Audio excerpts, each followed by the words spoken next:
Gente amiga, com muita alegria, estamos mais uma vez presentes aqui para alegrar a sua noite com um convidado muito especial dentro do podcast Ivo ao Vivo.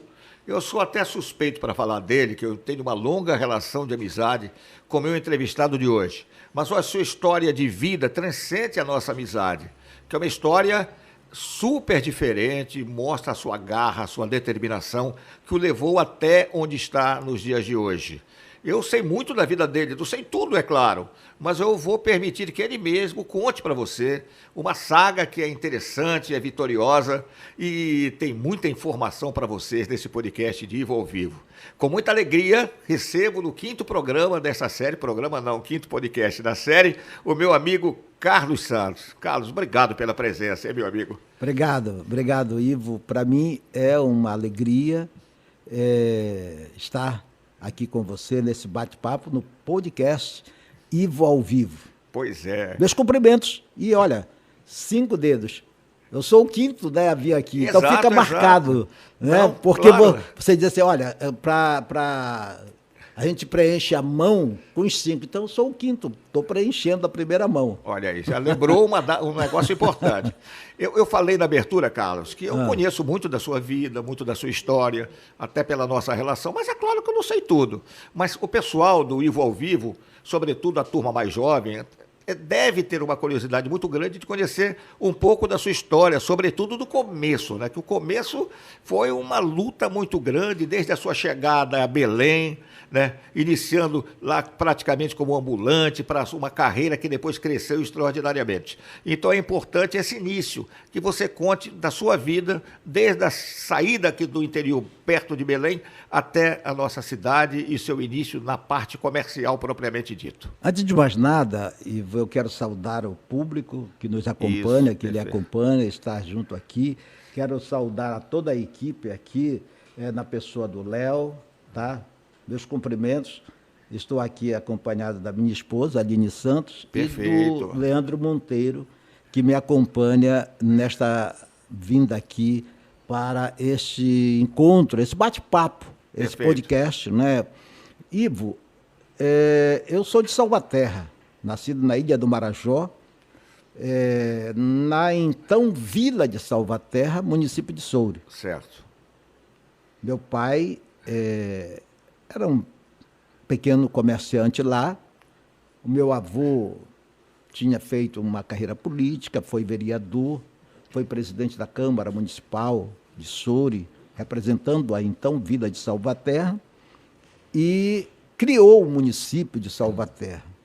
E o meu pai foi o primeiro prefeito eleito lá da nossa cidade. Então essa política já estava na veia, já estava no sangue. Hein? Ela vem lá dessa história do meu avô. Um detalhe muito importante que eu quero te falar, é que o meu avô, que era Carlos Santos, também era Carlos Carneiro dos Santos, Carlos Santos veio daí, trabalhou na província do Pará. Ele trabalhava nas oficinas da província do Pará, era como o Foca, né, da província do Pará, ali na Campos Sales. Isso no início do século passado. E ele foi acometido de um problema nos pulmões, né? E naquela época tinha problema de tratamento e o médico da família disse, olha, só a cura para esse problema no pulmão é o ar puro, respirar ar puro. E você tem duas alternativas de município para você se tratar. É Peixe-Boi, aqui na região Nordeste, certo, próximo de Salinas, e Salvaterra, no Marajó, a vila de Salvaterra, então, município de Soure.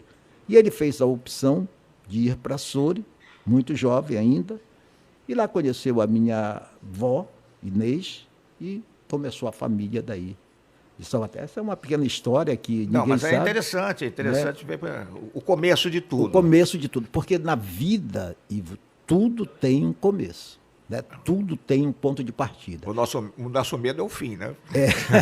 Mas, olha, a gente tem que pensar que nós temos um começo e temos um meio. O fim a gente não... Nós estamos no meio, né? Vamos acreditar que nós estamos no meio. A gente não tem que se preocupar com o fim. Certo. Né? Porque eu acredito na vida eterna. Né? Então essa aqui é uma vida temporária, uma vida de passagem, uma vida que nós estamos ganhando experiência. Certo. Porque eu acredito na vida eterna, eu acredito na salvação, eu acredito em Deus, eu acredito que a gente tem algo depois dessa vida terrena. Perfeito. Né? Então, esse é o meu ponto de vista, eu respeito todos os credos religiosos, mas eu penso assim. Perfeito. Mas você falou que jovem... O início da vida comercial, muito jovem, corajosamente, você trazia seus discos aí, usados, vendia ali no comércio.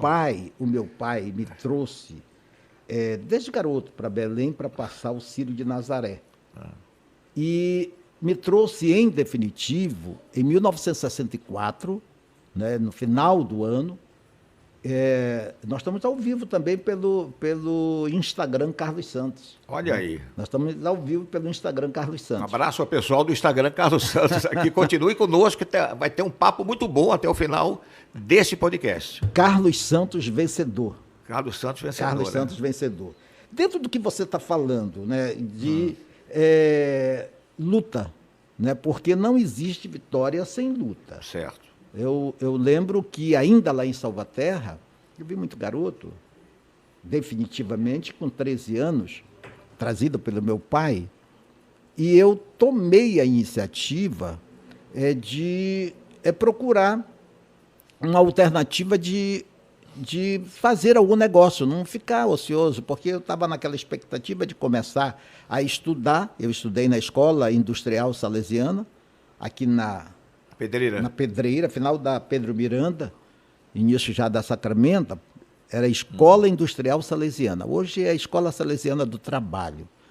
Então eu vim para cá e antes de começar a estudar, tinha um senhor, né, era Walter o nome dele, que morava bem em frente à casa da minha tia, que me acolheu aqui em Belém, ali na Matinha, aquela era bairro da Matinha. Hoje agora é Pratinha. Não, agora é Fátima. Fátima, desculpa. Falhei aqui. Bairro de Fátima.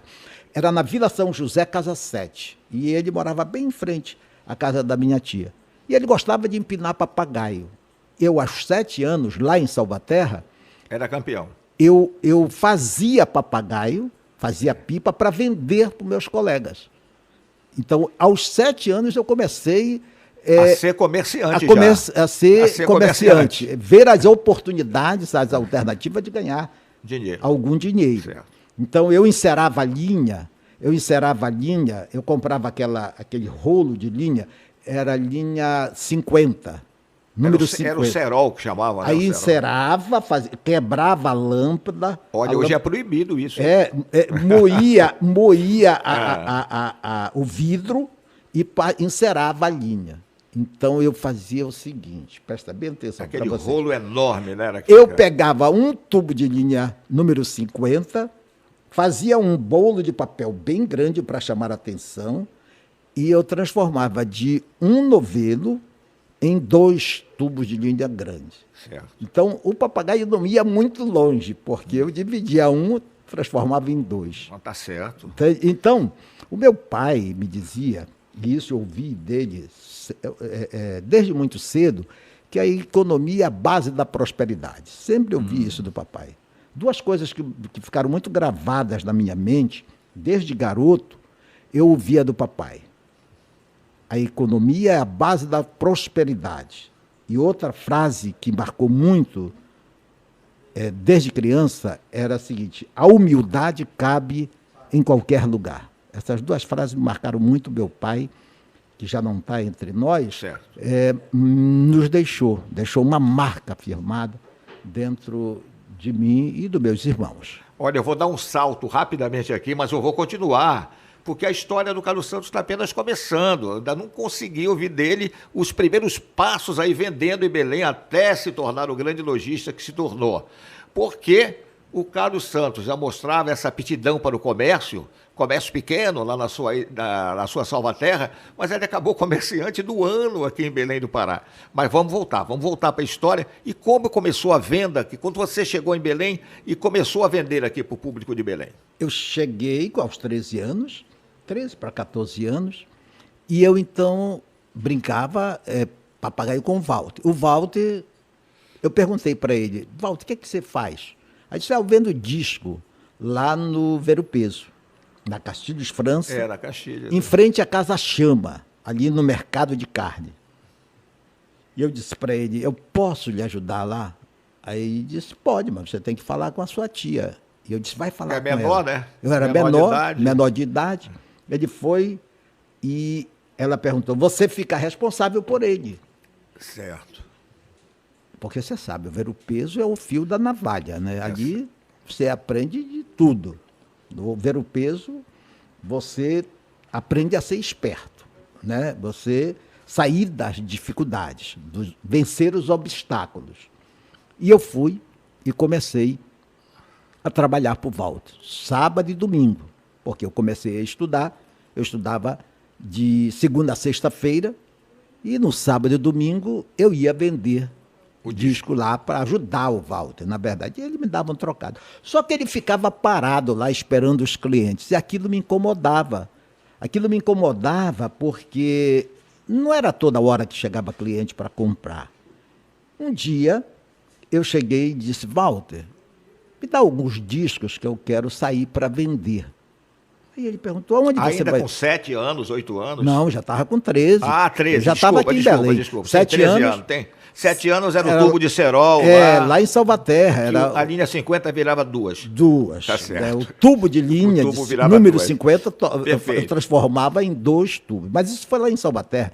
Essa, na verdade, foi um embrião, né? Foi o que eu comecei a despertar um sonho em mim. Mas mesmo com 13 anos, assumir uma responsabilidade de começar a falar, cantar, não é cantar o cliente não é fácil, não. Veio depois. Oi. Olha, agora o nosso produtor Ricardo Gomes está me dando mais um recadinho aqui. Estou aqui no Ivo ao Vivo com o meu amigo Carlos Santos. Todos podem acompanhar esse bate-papo ao vivo nos canais da Mosaico HD, no YouTube, no Instagram, no Facebook. Acompanhe, compartilhe, claro, dê o seu like. Essa conversa vai longe, né? Bacana. Valeu, Ricardo. Dado esse recado do Ricardo. Abraço, Ricardo. Ricardão, hein? Deve conhecer. Já fez muita coisa aí, propaganda aí. Mas, continua fazendo. Sim, aí olha, eu estou curioso como é que você cantava. Vai chegar lá. Eu então, tomei a iniciativa de pedir os discos para o Walter para mim ir vender. Aí ele disse: não tem problema. Quantos discos você quer levar, Carlos? Eu disse: uns 8, 10 discos. Aí ele disse: pode escolher os discos, pode levar. Isso era 9h30, 10 horas. Eu disse: não é agora que eu quero. Quero depois do meio-dia. Falei para ele. Aí ele disse: depois do meio-dia? Eu disse: é. Aí, depois do meio-dia, eu peguei os discos e fui vender. Fui vender e vendi tudo. Mas circulando ali pelo Ver o Peso, andando... Eu vou lhe explicar como eu consegui vender tudo. Eu quero ver se ainda vira comerciante também. Você que está acompanhando pode anotar que isso é o detalhe para quem quer vender. Hoje você verifica isso na internet, o que eu fazia empiricamente, Certo. intuitivamente, naquela minha ideia lá de 13, 14 anos. E eu saí e vendi tudo. Aí voltei, ele se admirou, ele me pagou uma comissãozinha e ele disse, você não quer levar mais para vender? Eu disse, não. Aí, no outro final de semana, se repetiu, foi se repetindo. Vários finais de semana, eu sempre vendi tudo. Depois do meio-dia. 30h, 1h da tarde. Aí, ele chegou para mim e disse, Carlos, onde é que tu estavas vendendo esses discos? Eu disse, por aí. Andando por aqui. Eu disse, por aí. Certo. Aí é que está o pulo do gato. Né? E ele disse, ficas tomando conta aí que eu vou vender? Eu vou sair para vender os discos. Ele pegou os discos, levou um monte de discos, vendeu muito. Vendeu Não conseguiu, pouco, quase nada. Quase nada. Vendeu muito poucos discos. Só que ele foi 9h30 da manhã, 10h, logo cedo. Aquilo me deu um estalo. Eu disse para mim mesmo, eu disse, eu sou melhor do que o Walter, do Walter para vender. Por que eu ia vender depois do meio-dia? Porque o cliente que ele esperava na banca era o transuente. Eram as pessoas que andavam ou que estavam interessadas em vir na banca para comprar o disco. Eu fui vender para os que já estavam com dinheiro apurado. O pessoal da feira. O pessoal, o cara que vendia camarão, o cara que vendia fruta, o cara que vendia, enfim, toda a farinha. Apurava o dinheiro era na hora que eu chegava com meus discos para vender. Então, meus clientes eram quem já estava com dinheiro. Então, isso tudo baseado no quê? Na minha observação do meu pai lá no comércio. O pessoal ia atrás do que queria, não do que o papai queria vender. E quando você assumiu o negócio, o Walter teve que mostrar, teve que reconhecer que o futuro estava na sua mão. Mas aí é que está o negócio. Ou ele ficou com ciúme, aí se achou menosprezado. Aí começou a dificultar aquele negócio, pai e tal. Resultado, eu disse, vou ter que botar uma banca de disco para mim. Vou ter que colocar uma banca de disco. Aí teve que comprar também os discos, né? Eu já estava começando a fazer um estoquezinho e tal, do que eu ganhava e tudo. Meu pai... Disco usado na época. Não, disco, já começou a comprar novo também? Comprava novo também e tal. Ah, sim. Mas mais usados, né? Que eu trocava e tal. Aí eu comecei a fazer diferente. Eu comecei a vender de porta em porta. Trabalhava lá, né? Mas saía vendendo, fazendo negócio de qualquer maneira. Muito bem. E além do Ver o Peso, então? Até que eu tomei uma decisão. Eu estava no ônibus Matinha Ver o Peso, junto com meu pai. E eu queria fazer uma banca de disco. Eu cheguei para o meu pai e disse, pai, eu estou querendo fazer uma banca de discos. O senhor me empresta 200 cruzeiros. Naquela época era cruzeiro. Cruzeiro, né? Cruzeiro. Nem era cruzeiro novo, muito menos real. Era cruzeiro. Daí disse, poxa, meu filho, eu queria lhe atender, mas não foi bem na viagem, ele comprava peixe para vender e tal. Eu disse, tá bom, pai, não se preocupe, tudo bem. Aí eu fui e tal, para casa, fiquei, na casa da titia, fiquei pensando, pô, se eu não posso contar com meu pai, porque ele não pôde me ajudar, se ele pudesse me ajudaria, eu não vou contar com ninguém, eu vou contar com Deus e comigo mesmo. E tomei uma decisão de, mesmo assim, começar a minha venda própria. O que é que eu fiz? Eu peguei aqueles caixotes de madeira que são descartáveis na feira, certo, que fica, termina a venda, eles deixam assim no canto. Eu peguei 2 caixotes daqui e coloquei aonde passava mais gente. Era da Castilhos França com a Avenida Portugal, na frente do Jaú Camiseiro. Jaú Camiseiro, do meu amigo Cláudio Miro. Cláudio Miro, que tinha ali na Senador Lemos também a fábrica. A fábrica. E eu coloquei a minha banca ali. na frente do Jaú de Camiseiro. Não era banca, era 2 caixotes e eu colocava meus discos em cima do caixote. Então, o não do meu pai foi um grande sim para mim. Foi um grande incentivo e um desafio. Então, a partir disto, eu comecei a enfrentar desafios. Eu me desafiava. Então, como é que eu fiz? Terminava a venda lá, eu ia vender de porta em porta. Eu chegava, batia numa casa, mostrava os discos, aí o cara disse, não quero comprar. Naquela época não tinha problema da pessoa abrir a porta para quem batia. Era mais tranquilo, muito mais seguro. Lógico, tudo, né? lógico. E eu sempre escolhia para fazer essa venda porta a porta no sábado à tarde, que as pessoas estavam tomando uma cervejinha e tal, estavam tomando guaraná.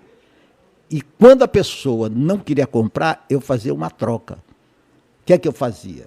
Eu oferecia, olha, você tem alguns discos que você já não está ouvindo, já enjoou, eu troco por um desse que você não tem.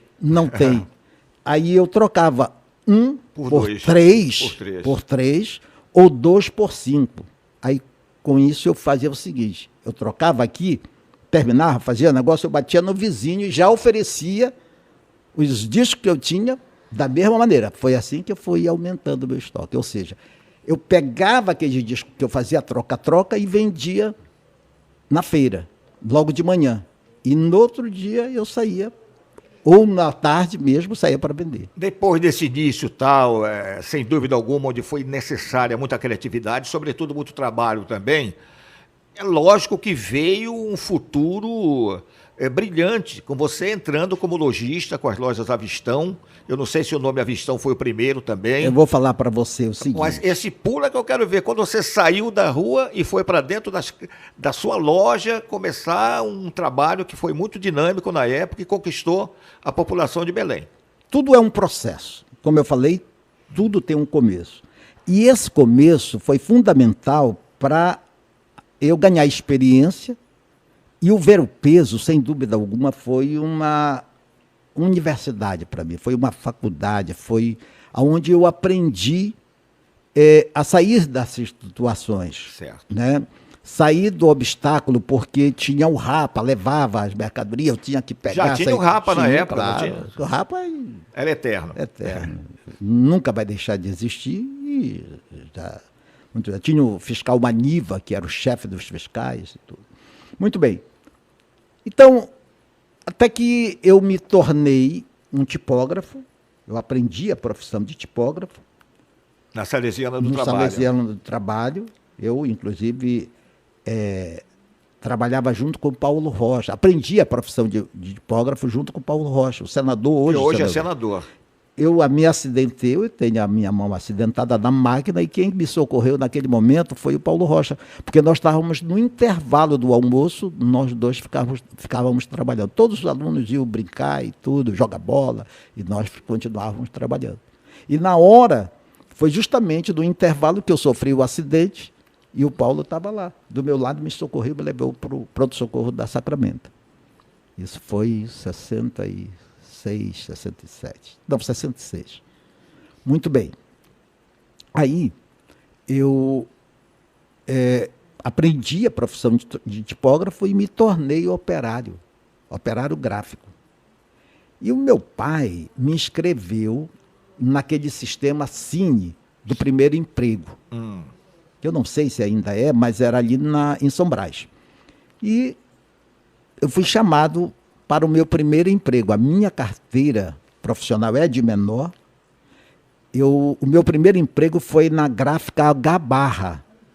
Era ali na Leão 13, entre a 13 de Maio e a Santo Antônio, perto da Radiolux, onde tinha a matriz ali da Radiolux, na esquina. Praça Barão, oficialmente Praça Barão do Guajará. Próximo do Paris na América. Também perto. Bem ali. Ali foi meu primeiro emprego. Era uma gráfica, a gráfica H-Barra, que imprimia a revista Amazônia. Você deve se lembrar da revista Amazônia, que era uma revista muito conceituada na época. Depois, eu me destaquei lá, né, como operário gráfico, porque eu era um açougue para trabalhar. Eu tinha uma alta produção e logo o meu apelido era Salvaterra no meio gráfico. logo correu nas gráficas, olha, tem um cara aí que É rápido é demais. rápido para fazer as chapas, chama chapas. Chapa. Os tipógrafos, quem trabalha em gráfica conhece isso, essa linguagem. E eu fui convidado por outra gráfica que ficava ali na Luiz Bentes, no Telégrafo. Eu fui trabalhar lá, ganhando um pouco mais, isso de segunda a sexta-feira. No sábado e domingo eu continuei com Você as continuou vendas. vendendo disco? Sábado e domingo. Eu trabalho de domingo a domingo durante todos esses anos, sempre. Né? Então, é um hábito que eu tenho. Agora eu estava dizendo para você Sim. que hábitos é coisa que quem tem sucesso faz rotineiramente. E quem não alcança o sucesso faz eventualmente. Então, eu sempre trabalhei, sempre procurei trabalhar de segunda a domingo, sempre. Então, quando eu estudava de segunda a sexta-feira, trabalhava sábado e domingo. Depois eu me tornei operário gráfico, passei a trabalhar de segunda a sexta-feira, sábado e domingo, vendendo disco. Muito bem. Depois eu fui convidado pelo seu José Maria Marques, pai do Conrado, José Conrado, que hoje é o presidente da FIEPA. Da FIEPA, era ali das Indústrias. Era ali na Avenida Independência, em frente ao museu. Ali era a gráfica, ainda é a gráfica Sagrada. A gráfica Sagrada Sagrada Família Família. lá, sempre foi lá. Eu fui operário gráfico lá. E passei da Gabarra para Nossa Senhora de Fátima, que era lá na Coronel dos Bentes, e lá da Nossa Senhora de Fátima, eu fui convidado para ir para a Sagrada Família, ganhando mais, mudei para a Sagrada Família, e um fato curioso lá na Sagrada Família aconteceu comigo. Eu era sempre o primeiro a chegar e o último a sair. Como o gráfico tem uma questão da insalubridade, a gente tem que tomar café com leite e comer um pão no intervalo, tem que estar sempre tendo essa cautela pelo problema da insalubridade. E eu era o primeiro a chegar, o último a sair, eu tinha um intervalo, e o meu intervalo era, eu fazia rápido, voltava e tudo. Aí o Conrado um dia me chamou. Ele disse, Salvaterra, quero falar contigo. Daí eu fui da mesa dele, aí disse, pois não. Ele disse, Salvaterra, com que é que teu pai trabalha? Aí eu disse para ele, olha, ele compra peixe, compra peixe lá no Pacobal e tal, ele tem um barco alugado e tal. Por que tu não vais trabalhar com teu pai? Eu disse, não, eu não quero trabalhar com meu pai, eu quero ser independente. Falei para ele. Eu tinha 15 anos, 15 para 16 anos. Aí ele disse, Salvaterra, tu és diferente. Aí eu disse, diferente? Eu disse, tu és diferente. Ele disse, tá bom, obrigado. Aí eu fui pensando, fui para a casa da minha tia, eu ia até a pé, que era ali perto na 3 de maio. Fiquei pensando, tomei uma decisão. No outro dia, cheguei lá com o Conrado. Um abraço para você, Conrado. Conrado... Gente muito boa. Muito boa. Ele, inclusive, eu tive a oportunidade de dar uma palestra lá na FIEP. Ele sabia que eu ia dar essa palestra já faz algum tempo. E ele foi lá, sentou na primeira fila e depois foi lá na frente. Na mesa principal.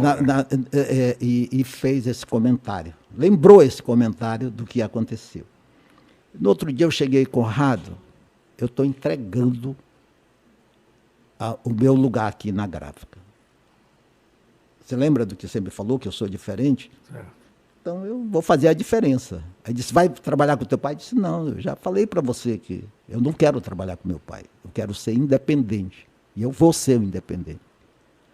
Aí entreguei o meu lugar, peguei o que recebi, fui lá na gráfica, lá na Escola Industrial Salesiana, falei com Paulo Rocha.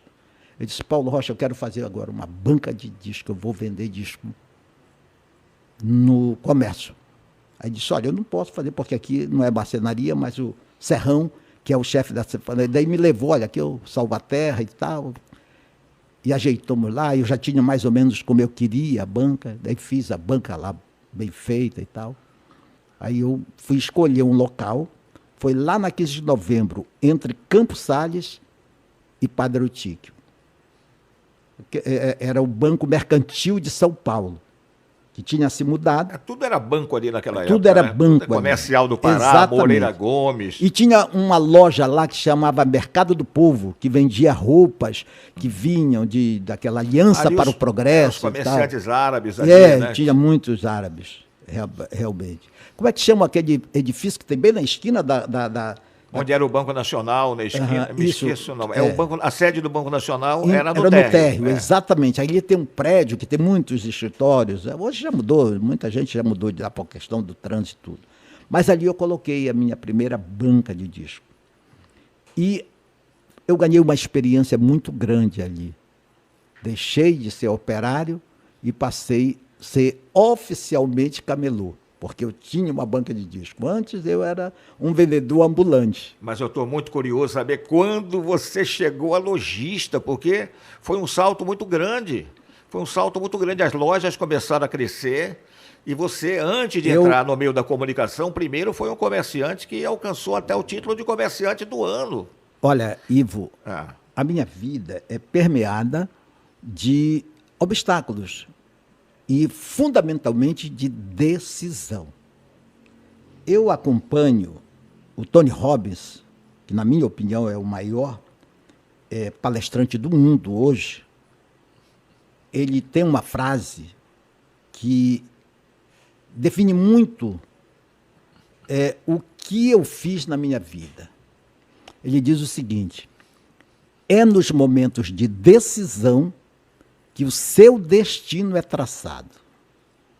Então, quando eu decidi de pedir ao Walter para ir ajudá-lo, eu dei o pontapé inicial. Certo. Mas eu fiz o gol a partir do momento que o Conrado disse que eu era diferente. Então, se eu acreditei que eu era diferente, então eu passei a fazer a diferença. Então, o Conrado realmente tem uma importância fundamental. É claro que a essência disso tudo parte do meu pai, né? Dele ter me dado os primeiros passos no sentido de me servir como exemplo, né? E de ter a decisão de ter me trazido para cá, para Belém, né? Para continuar os meus estudos. E eu, de certa forma, contrariei meu pai, porque quando ele soube que eu estava na camelotagem, ele ficou me preocupado, me chamou, disse: olha, Carlos, ver o peso e tal. Eu disse: não se preocupe, pai. Muito jovem ainda, muito jovem. 13 anos, era preocupante. Preocupante. Mas era o que eu queria aprender, eu queria conhecer, eu queria fazer diferente, eu queria crescer na vida. A verdade é esta, eu queria crescer na vida. Você está aumentando minha curiosidade, que eu estou louco para saber como é que você chegou no Avistão, na sua primeira loja. Olha, se eu falar para você agora, o pessoal vai... Entendeu? Aguenta aí que vocês vão saber. Quantos minutos nós temos aí? Tem. Está na metade do programa ainda. Estamos na metade. Então, veja bem. Falar nisso, deixa eu só interromper. Léo, Ricardo, eu não sou pinguim, não aguento mais de tanto frio, meu amigo. A Aline está bem protegida aí, mas nós aqui estamos pegando todo esse frio, rapaz. Não dá para diminuir ou tirar tanto da nossa direção. Ok, feito esse intervalo, voltemos ao carro. A maratona Carlos Santos. Mas olha, quando eu comecei a vender os discos, com pouco tempo, eu comecei a ter problemas lá na venda de disco. Por quê? Entrou o prefeito, na época, Estélio Maroja. Estélio Maroja. Que era um prefeito, de certa forma, que colocava o código de postura, a organização, ele reorganizou o centro comercial. E o Maniva, que era o chefe dos fiscais, era muito rígido. Aí ele não admitia, porque você sabe, o camelô vai ocupando as ruas de tal ordem para expor seus produtos e tudo, e praticamente... Aí o comerciante tradicional começa a ficar aborrecido. E quase não dava espaço para os pedestres. Então eu tive que juntar lá os camelôs, ali naquele perto onde eu trabalhava, Eu disse, vamos lá com o diretor de fiscal. Maniva, o famoso Maniva. Não, o Maniva era o chefe do fiscal, mas eu queria falar com o diretor. Aí eu reuni lá uns 8, mais ou menos, camelôs, fomos lá, e eu disse, diretor, eu não lembro o diretor, o nome dele. Eu disse, eu quero conversar com você, eu quero fazer uma proposta para organizar lá, pelo menos naquela quadra e tudo. Vamos organizar a mercadoria, botar mais coisa, abrir mais o espaço e tal. Aí disse, vocês vão fazer? Eu disse, não, vamos fazer sim e tal, vamos organizar e tal. Aí a turma concordou. Eu era o mais jovem da turma lá dos camelôs, mas eu tive uma certa influência no sentido de manter organizado, e ele permitiu que nós ficássemos lá. Mas você sabe como é que é. O cara vai aumentando, daqui a pouco já estava do jeito que ele queria combater. Que ele queria combater. Mas eu sempre procurei ajeitar e tudo. E lá nós tínhamos o maranhense, que tinha vindo do Maranhão, tinha o cearense, o Ceará, que tinha vindo do Ceará, tinha o pernambucano. Que veio de Pernambuco. Então, de todo o norte, todo o nordeste tinha vendedores ambulantes ali. Aí, foi tocando, eu consegui melhorar a minha venda de disco da seguinte maneira. Quando o cliente chegava e eu não tinha o disco que o cliente queria, eu saía, comprava na Record Disco, lá na Campos Salles, ali na frente da Livraria Martins, você deve lembrar disso. Livraria Martins. Eu comprava na Radiolux, com Afonso, eu comprava com Milton Yamada, na Yamada, comprava no Empório Musical, ali na 7 de setembro, comprava na Racisa, ali na Padre Otique, próximo da 13 de maio. Eu saía correndo, comprava o disco, chegava e tudo. Com isso eu fui aumentando meus negócios. Muito bem. Só que o Rapa veio pesado. Eu já estava com um bom estoque de disco. E aqueles discos que eu tratava com tanto carinho, tanto zelo, eles pegaram os discos, jogaram dentro de uma caminhonete e levaram todo, e quem quisesse tinha que ir lá na central de polícia, que era ali atrás da importadora de ferragens. Na central de polícia ali, que era... perto aonde era a Rádio Liberal. Bem na frente era a Rádio Liberal. Bem na frente da Rádio Liberal, Que era primeiro radiodifusora e depois... Na época foi fundada como difusora. Isso. E eu fui lá para ver os discos que eles tinham levado. Só que, no momento em que eu vi aquela cena que ficou registrada, dos discos que eles pegaram e jogaram dentro do caminhão, sim, eu disse, eu tenho que sair disso, eu não posso continuar aqui na rua, eu tenho que sair da informalidade. Quando eu fui reaver os meus discos lá na central de polícia, na verdade... Devolveram, mas só poucos discos. Grande parte, os sucessos já tinham... Se perderam no caminho. Se perderam no caminho. Peguei os discos e tomei uma decisão. Aquela frase que o Tony Robbins fala. Tomei uma decisão. Vou ter que arrumar um local para não voltar para a rua. Peguei os discos, vim andando pela 13 de maio e encontrei o Esporte Janete. O Esporte Janete, que era ali na 13 de maio, em frente ao cartório Queiroz Santos, entre Campos Salles e Padre Otíquio. Ali tinha o Esporte Janete. Eu olhei e vi que uma parede do Esporte Janete estava desocupada, não tinha nada. Do outro lado tinham uns jogos de camisa, e aí eu vi um cidadão consertando chuteira lá. Aí eu entrei e falei para ele, você utiliza essa parede? Ele disse, não. Ele disse, você não quer me alugar essa parede para me vender esses discos aqui e tal? Eu trabalhava na rua, expliquei para ele a situação. Aí ele disse, que vantagem eu vou ter? Ele falou. Eu disse, quanto é que você paga de luz aqui? Aí ele ficou me olhando. Aí eu disse, você tem o seu papel de luz aí? Ele disse, tem. Era Força e Luz do Pará. Força e Luz do Pará. Tenho, e está atrasado. Eu disse, me dê o seu papel. Aí eu peguei, se eu pagar o seu papel de luz, eu vi o valor, se eu pagar o seu papel de luz, você me permite, todo mês você me permite colocar esses meus discos para me vender aqui? Ele disse, tudo bem. Aí eu fui, paguei, voltei, entreguei para ele, pronto. Comecei lá na parede do Esporte Janete. Ainda sem nome próprio. Sem nome próprio. Só que aquela venda não era o suficiente para me manter.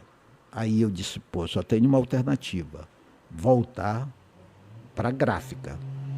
Eu disse, pô, mas eu não quero mais ser operário gráfico. Eu vou ser vendedor de impressos. E eu trabalhei com o Tito, entendeu? O Tito Nazaré, que foi da Agrisal. Ah, sei. Era ali na Ângelo Custódio, da Gráfica Nacional, onde é hoje o Ministério Público. Ali eu trabalhei. E vendeu muito impresso, no duro também. Vendi muito impresso e eu vou falar para você o que é que aconteceu. Eu comecei a vender, acertei lá uma comissão com o Tito, e eu consegui vender para a Cipab. A Cipab era um centro de um supermercado que tinha ali onde é hoje o Fórum de Justiça. Ali era a Cipab, era um galpão que a pessoa recebia um talãozinho, tipo um talãozinho de cheque, o funcionário público, ele ia lá, comprava e vinha descontado no salário no final do mês. Eu conheci um coronel lá, porque naquela época eram os militares que comandavam, consegui fazer amizade lá com a secretária do... Bom, você conhece muito bem isso, porque você é uma pessoa comunicativa, um excelente vendedor, você conhece muito bem como funciona isso. Mas não chega aos teus pés. Aí eu fiz amizade e ela conseguiu que ele me recebesse, o diretor lá da Cipab. Acabei vendendo 25 mil talãozinhos de cheque. Fechei, tal, tirei o pedido, levei lá para o Tito. Quando ele olhou, há muito tempo ele vinha tentando fazer um negócio desse monte e não conseguia. Não conseguia. A gráfica ficou trabalhando alguns dias lá para fazer os talõezinhos de cheque. Era um talão com vários, 12 folhas e tal, 25 mil. Era o pedido extraordinário. E no final, recebi a comissão. Não vou falar em detalhes aqui, né, do que aconteceu. Eu decidi que eu não vinha mais trabalhar na gráfica.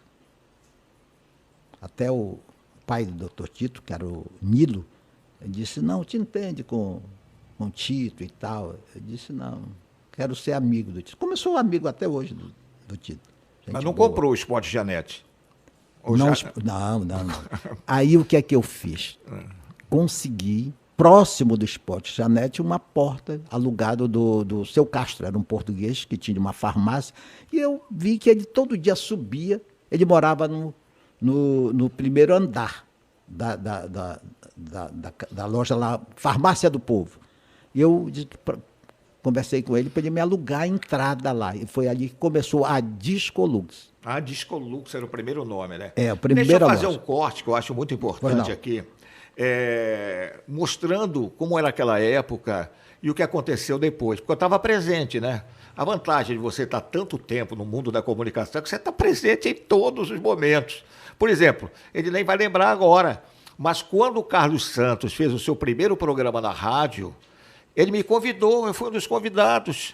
Você fez uma recepção num restaurante, churrascaria, ali na BR, que nem existe mais, perto do Trevo. Verdade. Eu fui convidado e fui, eu sempre vou, não deixo de ir. E eu estava presente no Yacht Clube do Pará, quando a DVB. A DVB, né? Foi o primeiro homem de marketing do estado do Pará. Certo. E eu me lembro que o Jader Barbalho, era governador do estado, falou o seguinte... na direção do Augusto Rezende, já falecido. Que era da CDL. Olha, se eu atendesse a CDL, que queria que eu tirasse todos os camelôs da rua, a gente não estava homenageando o Carlos Santos como comerciante do ano. E você me lembrou uma coisa interessante.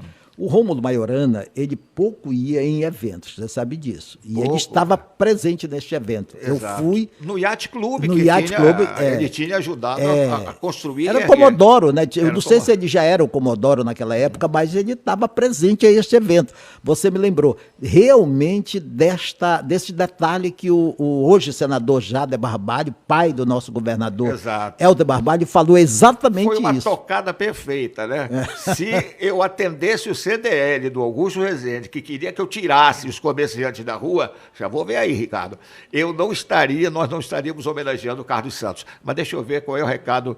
Tá, perfeito. Perfeito. Está todo mundo querendo saber, mas ainda não chegamos nem no Carlos Santos, comunicador de rádio, dono de empresa radiofônica. Mas segue aí até a chegada do Avistão, que eu vou passar depois para o comunicador, que até agora não apareceu no programa. Eu vou falar para você. Eu vou dar um salto aí, porque isso tudo está no meu livro, inclusive. Né? Que o livro foi uma sugestão do Carlos Roque. Certo. Um dia eu subindo lá nos escritórios lá da província, eu fui falar com Artemio Guimarães e o Carlos Roque me chamou. Ele disse assim, Carlos, eu tinha saído do governo, foi em 95, ele disse, Carlos, eu gostaria de escrever o teu livro. Eu disse, pô, mas Carlos, Carlos Roque, eu sou muito jovem, pô, para... Tem uma história tão detalhada. Vamos deixar isso mais lá para frente. Ele disse, não, Carlos, grava, tudo que tu lembrares, coloca numa fita cassete, pega um gravador numa fita cassete e vai gravando tudo. Ele falou para mim assim, eu disse, tá, tudo bem, ele disse, eu já tenho até o nome do teu livro, ele falou. Ele disse, como é que é? Ele disse... de camelô a governador, a história de um vencedor. Eu disse, gostei do nome. E realmente eu comecei a gravar e, lamentavelmente, pouco tempo depois, poucos meses depois, o Carlos Roque faleceu, né? Veio a falecer. Era um grande jornalista. Mas ele deixou o nome, vai chamar o nome do meu livro. Certo. E é por isso que o meu Instagram é Carlos Santos Vencedor. Justamente vem da sugestão do Carlos Roque. Eu quero dizer o seguinte também. Eu tenho uma agência de publicidade, Ivo Amaral Publicidade, e nessa época, quando o Carlos Santos assumiu o governo do Estado, eu atendi a CESPA, Secretaria de Saúde, que era o doutor Hernânio, comandante. Que, aliás, foi ministro, né? Foi ministro também. Quando o governo foi transferido para o Carlos Santos, evidentemente, eu continuei atendendo a CESPA e passei a ter um contato com ele também. E o Carlos Santos se lembra bem disso. Eu sempre fui um cara que procurei respeitar um pouco a liturgia do cargo. O fato de ser amigo dele, eu chamava de Carlinhos, na brincadeira, mas quando ele chegou no governo, eu só tratava como governador. Ele se lembra disso, né? Claro, Governador. Claro. É verdade. Porque alguns colegas não entendiam dessa maneira na época, né? Você teve alguns problemas. Mas eu sempre tratei como governador quando estava em missão oficial. Intimamente assim, pouca gente olhando, eu podia até relaxar. Não, mas isso não é uma coisa que faz... que vai mudar. Eu sei. Eu sempre lembro aquela frase do meu pai, a humildade cabe em qualquer lugar. Eu sei. Mas, voltando ao assunto, eu vou rapidamente, você falou sobre o Avistão. Da Discossom veio a Discolux, a Discolux, melhor, primeiro a Discolux é sucesso no mercado do disco. No dia que eu inaugurei, a base era a venda de disco, só a venda de disco. No dia que eu inaugurei a Discolux, que tinha 90 centímetros de largura por 3 metros de comprimento, na verdade um pé de escada, eu chamei o Titã para fazer propaganda para mim. Titã. Vou te dar o nome dele, Leonardo Brando Scardino. Te lembra? Morava ali na 28 de setembro. Que vinha a ser tio do Artemio Guimarães. Tá aí, essa eu não sabia. O nome do Artemio era grande superintendente da província, seu amigo, foi meu chefe há muito tempo, era Artemio Scardino Guimarães. Olha, então, eu depois inaugurei a Discolândia. Na Campos Salles, 120, em frente à Loteria do Estado, depois da Discossom. Aí eu fiz o Trio Elétrico do Sucesso. Aí comecei a vender colchões, vender móveis, eletrodomésticos e tal. E comecei a vender pelas financeiras. As financeiras tiveram um grande problema no início dos anos 70 e não nos repassavam o dinheiro. E com isso começou a ter problemas de pagamento. Tá? Aí um dia o Pedro Américo, foi quando Pedro Américo começou a trabalhar para mim. Era um veterano desenhista lá. Meu amigo Pedro Américo, um abraço para Pedro Américo. Ontem eu falei com ele. Nunca mais ouvi o Pedro Américo. Está com 80 anos já. Ele trabalhou comigo também. O Pedro Américo é um cara muito criativo. E o Pedro Américo ele trabalhava com o Guilherme Massal, da GM Modas.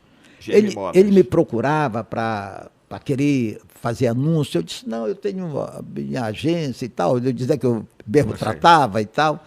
Até que quando eu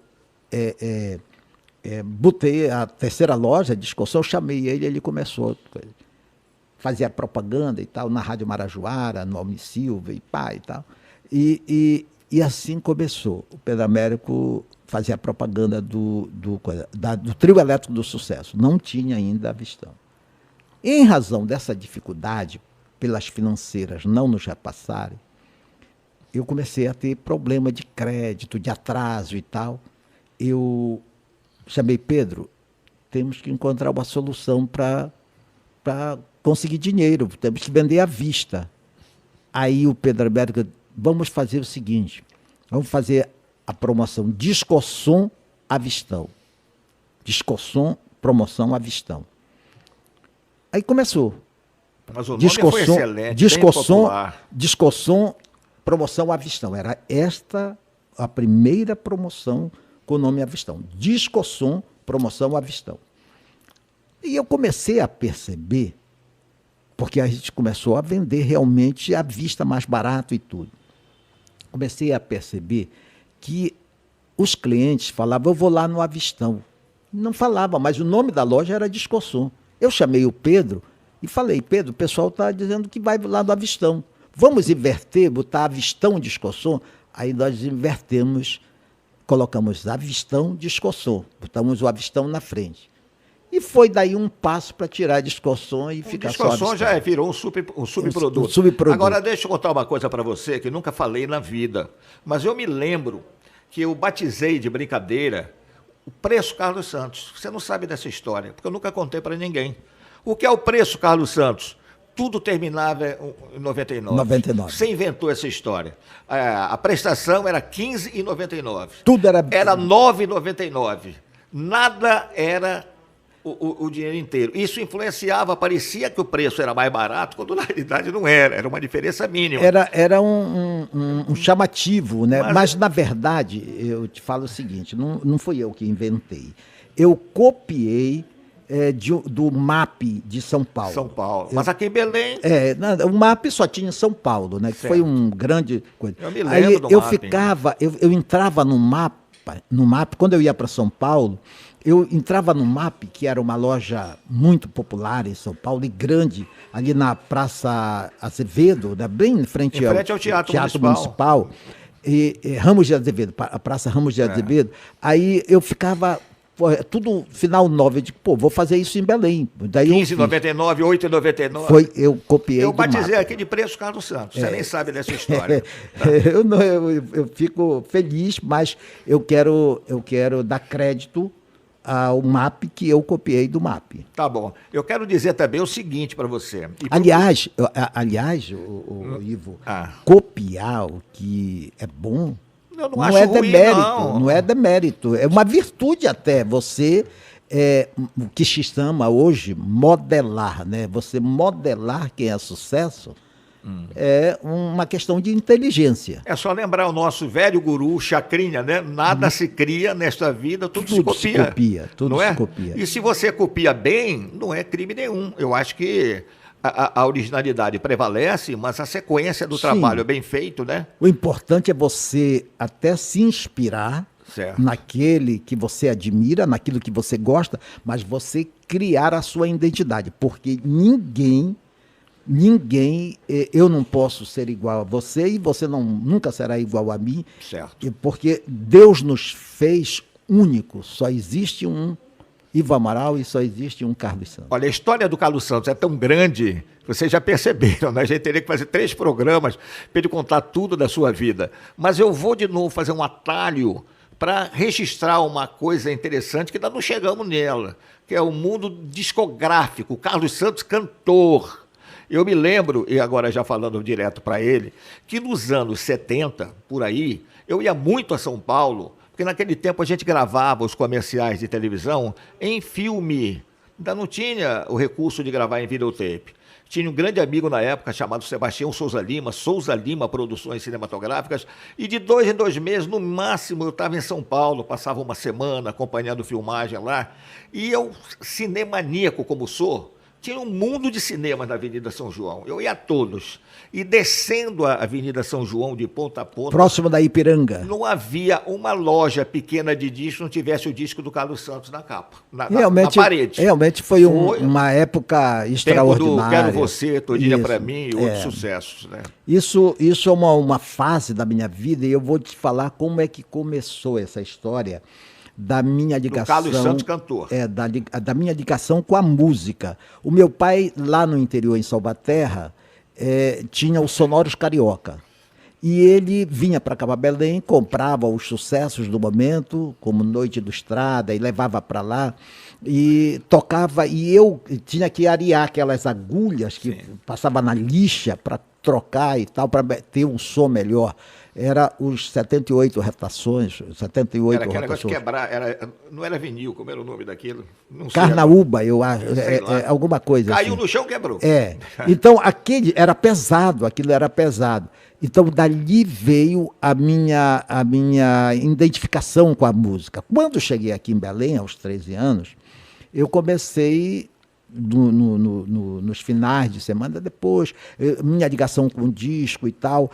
Quando eu coloquei a Discolux, o que é que eu fiz? Eu comecei a visitar os programas divulgando os lançamentos. Saía um disco novo, eu não esperava as gravadoras divulgarem, eu ia nos programas, divulgava. E o J. Menideia tinha um programa...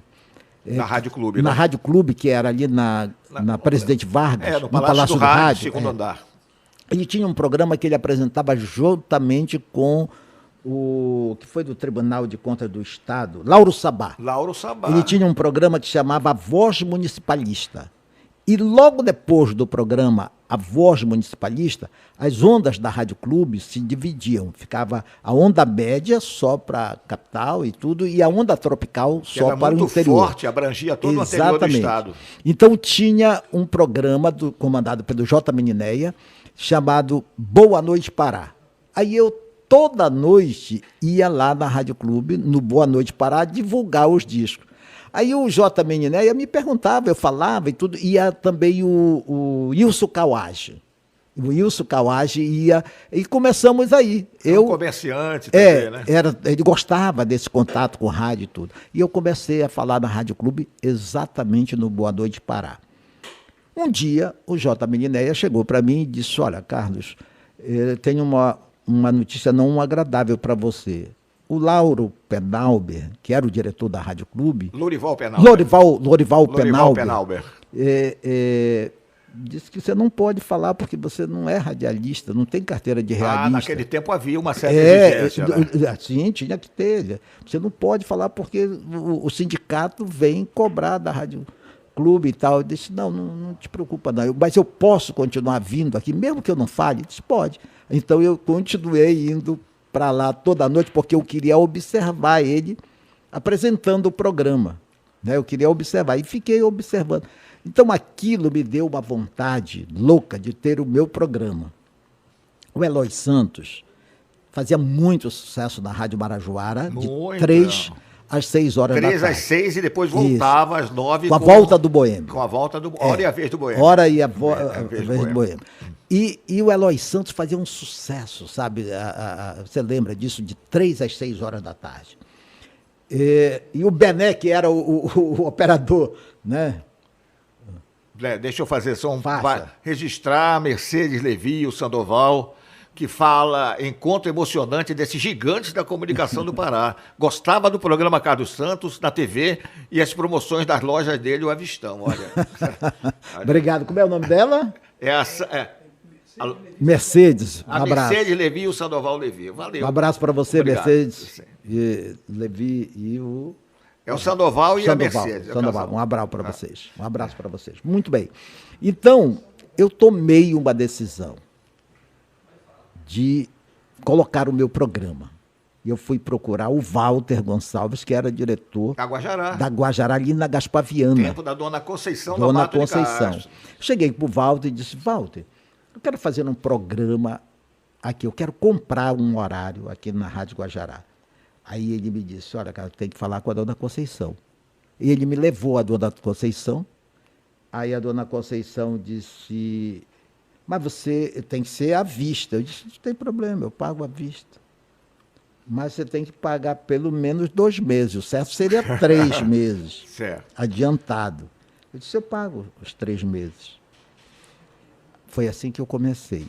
No dia 18 de abril de 1973. O nome do programa? Programa Carlos Santos. Programa Carlos Santos. Domingo de manhã, de 7 horas até às 10. Primeiro era de 7 às 9.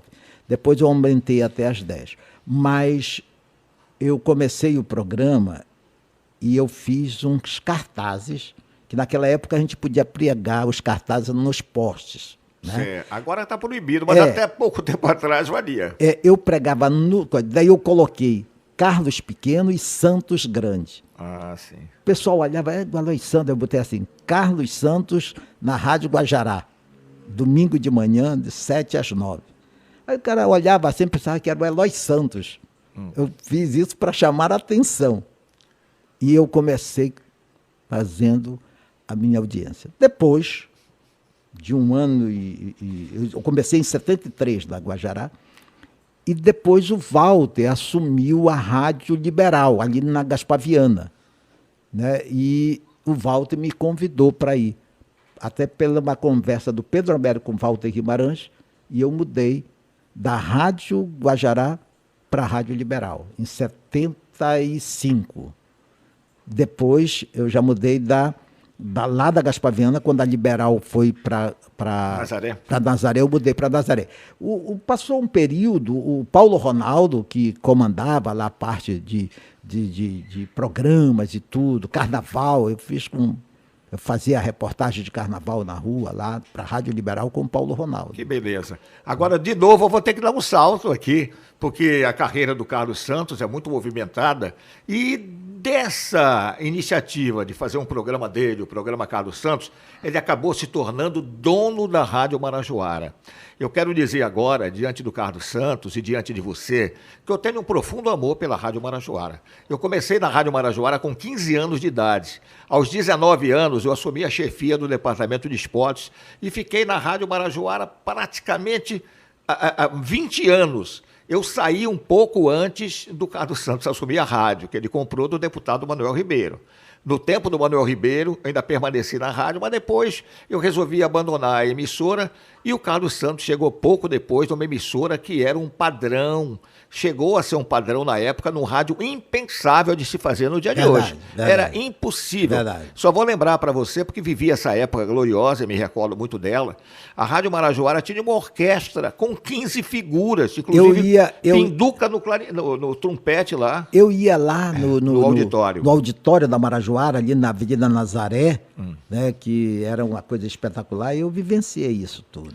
Porque você tinha a orquestra, tinha o conjunto do Alberto Mota para acompanhar as cantoras românticas, Carmen Silvia, a Selma, Miriam Matos. E vinha atrações da época tinha o regional do Alfredinho. Agora, o que é importante lembrar para você também, e sobretudo informar para o público, muita gente fala, o auditório da Rádio Nacional, o auditório da Record, do Fino da Bossa, o auditório da Rádio Marajoara, Carlos, tinha 714 cadeiras. Era uma coisa espetacular. É onde hoje é o Banco Santander. Exato. E o domingo, no Rádio Divertimentos E20, apresentado pelo Clodomir, depois que ele passou para professor, definitivamente ficou Oséias Silva, aquilo ficava lotado. É verdade. Como também tinha grande público sábado na Vesperal Alegre do Jaime Bastos, que eu com 16 anos de idade, imagina, me levaram para apresentar nas férias do Jaime.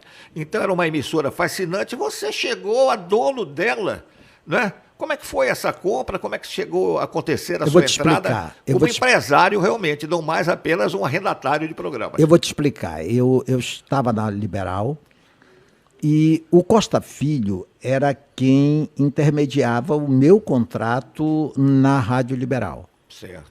Em 1980, o Costa Filho chegou para mim e disse: olha, Carlos, a Liberal não vai renovar o seu contrato. Eu comprava o horário domingo de manhã. Eu disse: não vai renovar? Eu disse: não. Eu já tentei de todas as maneiras, mas ele não vai renovar. Eu disse: tudo bem. O Cepeda era que organizava. Né? Raimundo Cepeda. O Cepeda era quem fazia o que o Leandro faz hoje, né? Então, o Cepeda chegou para mim: e como é que vai ser agora? Não se preocupe. Nós vamos para onde estão precisando da gente. Aquela coisa do momento. Opa. Recado da rede social. Eu estou lendo, Ricardo. Pode ficar tranquilo. Acompanhando o Carlos Santos por aqui, sou um grande fã. É o Carlos. Manda um abraço para mim, Carlos Santos. Carlos Cazé. Acompanho o Carlos Santos desde que era criança. Olha, você está envelhecendo. É meu filho. Você também está envelhecendo, que o pessoal chega comigo, e às vezes pessoas já de 60 anos, eu te vejo desde criança, te acompanhava. Eu, tô com 79, né? Não conta a tua idade, você que é bem mais novo que eu. Mas, não tenho problema, 70 anos, vou fazer 71. Mas é gratificante isso, né? É gratificante esse carinho. É verdade. Eu tenho tido momentos assim na rua, sobretudo, até recentemente eu participei do Bom Dia Pará. Era impressionante quando você fazia um comentário mais contundente, a reação das pessoas na rua. Mas eu estava te interrompendo, né, depois dessa... olha, sobre a tua vida na Rádio Marajoara. Aí aconteceu o seguinte, aí eu disse para o Cepeda, Cepeda, nós vamos para onde estão precisando da gente. E fui exatamente procurar a Marajoara. A Marajoara estava atravessando uma fase muito difícil, porque tinha fechado a TV e os funcionários da televisão tinham, em grande parte, sido absolvidos pela rádio. Pela própria rádio. Pela própria rádio. E eu fechei o meu contrato com o Edson Salame. O Edson Salame, que trabalhava... Que era diretor. Era diretor. No tempo do Manuel Ribeiro, o Salame foi diretor, o Jaime Bastos era e o Passarinho, o Fernando Passarinho, né? Era o Passarinho, Arnaldo Passarinho. Era o Arnaldo Passarinho? Eu acho que era o Arnaldo. Era um que trabalhou, foi diretor do Baza. Era não sei o que Passarinho. Era um Passarinho. Não, tínhamos como diretor também o Floriano Barbosa. Floriano Barbosa, Edson Salame, isso. Jaime Bastos, e o dono da empresa era o Manuel Ribeiro. Era o Manuel Ribeiro. Então eu fechei o primeiro contrato de 1 ano lá e comecei a fazer o programa lá na Marajoara. Só que o seu Rômulo questionou de não deixar eu sair da Liberal. Aí o pessoal chegou, mas como? Não pode renovar o Carlos Santos. Daí o seu Rômulo perguntou, mas por quê? Disse: olha, o Carlos Santos paga pouco, se promove muito. Era verdade também, né? Não, paga pouco, eu não estou discutindo. Promover muito fazia parte do seu estilo. O seu Rômulo disse: olha, o Carlos Santos vai sair daqui do Liberal e vai nos dar trabalho. Aí disse: não, o Eloy Santos já saiu. Onde é que está o Eloy Santos? Aí disse: mas o Carlos Santos não é Eloy Santos, não. O Carlos Santos é diferente. E eu fui para Marajoara, aí depois eu arrendei a Marajoara. Um dia, o Jones Tavares, que trabalhava na direção comercial. Direção comercial, me chamou e disse: Carlos, por que tu não compra a Marajoara? Aí eu disse: mas o Manuel Ribeiro é político, ele não vai vender. O Manuel Ribeiro não era bem do ramo da comunicação, né? Aí o Jones disse assim: vai em Brasília, Carlos, não fala aqui, vai em Brasília procurar o Manuel Ribeiro. E eu fui a Brasília, procurei o Manuel Ribeiro. Um abraço para você, Jones Tavares. Meu amigo. Foi teu diretor também. Foi meu diretor também. Comercial da Marajoara. Não, diretor-geral da Marajoara. Diretor-geral, desculpa. Que era o Guilherme Guerreiro, era o diretor comercial. Era o chefe de esporte. Era diretor comercial também, o Guerreiro. Ronaldo Porto, que era o comercial. Sim. E o Guilherme Guerreiro, de esporte, e fazia também a parte comercial. Muito bem. O Jones Tavares me falou, vai em Brasília, Carlos, conversa diretamente com o Manuel Ribeiro. Eu fui, pela sugestão do Jones de Lara Tavares, e deu certo, porque eu conversei com o Manuel Ribeiro e disse, olha, Carlos, porque eu tinha arrendado a rádio. Eu cheguei para o Manuel Ribeiro e disse, Manuel Ribeiro, nós precisamos melhorar o som da rádio, comprar válvulas novas. Ele disse, Carlos, eu não coloco nenhum prego ali na Rádio Marajoara. Eu disse, então faz o seguinte, eu compro o que precisa comprar e abato do que eu tinha que pagar para ele mensal. Eu disse, não quero. Eu disse, então me venda a rádio. Aí ele disse, não pense em vender, porque o Javas Passarinho me colocou nesse negócio, disse que ia roubar comercial do Banco, da Caixa Econômica, do Correio e do Banco do Brasil, e até hoje não conseguiu. Não chegaram os comerciais e tudo. Eu disse, então me venda. E ele disse, não. Aí, antes dele me dizer não e não, eu disse, se você fosse vender, quanto seria? Aí ele deu o valor, disse, está fechado. Não pedi desconto nem nada. Ele disse, como é que eu posso pagar isso para você? Aí disse, a minha esposa, como é que era o nome dela? Nazaré. Era Nazaré? Não, era. Não, Alice. Bom, a minha esposa quer comprar um apartamento ali na Praça Guiar, da Incol. Eu disse, vamos fazer o seguinte. Ele morou muito tempo ali, aquele apartamento bem grande, quase na esquina da Quintino Bocaiúva.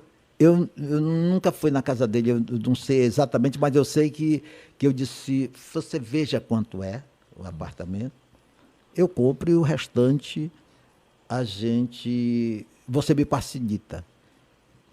Em 24 vezes. Ele disse, não, 12 vezes, cara. Vai, conversa, vem. Ficou em 18 vezes. Eu dei o apartamento que eu paguei para ele de entrada e o restante em 18 vezes. Só que eu fui salvo pelo gongo, porque eram prestações altas e aquilo me atrapalhou muito.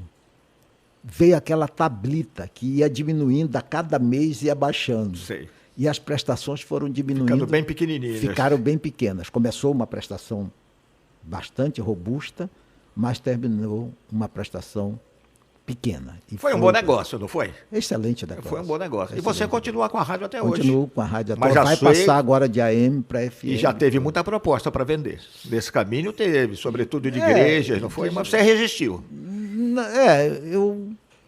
Eu sou um homem de negócios, né, Ivo? Eu não tenho assim, por que dizer, porque isso é tudo bens materiais. Certo. Né? Mas sempre fica o amor pela rádio, claro, pela paixão. Mas eu nunca decididamente assim pensei em negociar, não. Pois é. E o pessoal não sabe, vou dizer rapidamente também, que esgotamos o tempo regulamentar. Já? Sou narrador esportivo, já ultrapassamos o tempo regulamentar em 10 minutos, mas a conversa foi extremamente prazerosa, está sendo extremamente prazerosa. Eu tinha um compromisso com o Carlos Santos, que ele falou uma vez comigo, e eu estava atento para cumprir, mas os negócios mudam, evoluem, né? E o Carlos Santos acabou vendendo antes da inauguração. Verdade. Eu tinha um compromisso com o Carlos inaugurar Santos. No mês de outubro 10, às 10 horas da manhã, a rádio a TV Canal Marajoara, 10. TV Marajoara. Que eu negociei com o Jader Barbalho e vendi e negociei com a Igreja Universal. Pois é, porque você sabe, eu fui um dos apresentadores do show de inauguração, eu sei. O Noite Cheia de Estrelas. Mas isso isso pode acontecer. Isso aí, tudo na vida. O convite está de pé. A vida, ela é cíclica. Tudo na vida é capaz de acontecer. Que aquele de cima, tudo faz na hora certa. Sabe que eu costumo aceitar seu convite. Eu, lamentavelmente, você sabe muito bem, Eu estava fora de Belém, não pude aceitar teu convite com a Luzia no teu casamento com a Aline. Mas fico muito feliz e realizado de saber que é um casamento feliz, uma parceria sensacional. Graças a Deus. E pena que eu não tenha presenciado o primeiro tempo, o pontapé inicial. Mas estou acompanhando à distância, muito feliz com o seu sucesso também na vida pessoal. Obrigado. E obrigado pela presença, que valorizou muito. Opa! Recado da rede social para o cara. Sirlan Barbosa, grande Carlos Santos. Meu Deus, esse cara não envelhece. Eu vi ele quando era criança, hoje estou com 43 anos. Ela acha que você não mudou, né? Sabe Obrigado. Obrigado, beijo. Sabe que de vez em quando vem umas senhoras, já, com bastante idade, mas de aparência jovem, chegam comigo e dizem: Ivo, você não mudou, e você continua com aquela mesma carinha da TV Parajoara. Eu digo: olhe bem para mim, olhe meus cabelos, né? Mas esse carinho é que é fundamental. Como é o nome dela? Dona... Ricardo? Ricardo, o nome? Como é o nome dela, por favor? Ele não está hoje. Como é o nome da nossa amiga aí? Sirlan, não é Sirlan? Não é Sirlan, é ele. Como é? Né? É ele. Ele, como é o nome dele? Ricardo, levou... Se der, se for possível, senão... Sirlan Barbosa. Sirlan Barbosa. Sirlan, um abraço para você. Muito obrigado aí pelo carinho. Carlos, obrigado pela presença. Foi uma conversa de amigos, mas que, evidentemente, atingiu muita gente que acompanha agora essa comunicação moderna. Eu fui praticamente coagido a entrar nesse mundo moderno, que sou da velha guarda, sou do tempo da TV antiga, né, que você ia para o Maracanã, narrava o jogo, sabia se o som chegou no dia seguinte. É verdade. Mas você é um homem da comunicação, um homem que, dentro daquilo que se propôs a fazer, é um vitorioso na vida, e essas histórias gratificantes, com certeza, vão ser bem absorvidas pelo nosso público. Obrigado mais uma vez pela sua presença no Ivo ao vivo. Assim como eu, você, Ivo, é diferente. Opa, Obrigado. que elogio no final. Obrigado, Carlos. Obrigado. Valeu, Carlos. Grande abraço. Olha, a gente volta na próxima quarta-feira com mais um convidado. E é claro que o sucesso do programa não depende do apresentador, da parte técnica, depende do nosso convidado. E, no caso, o Carlos Santos foi fundamental para o êxito do Ivo ao vivo de hoje. Até quarta.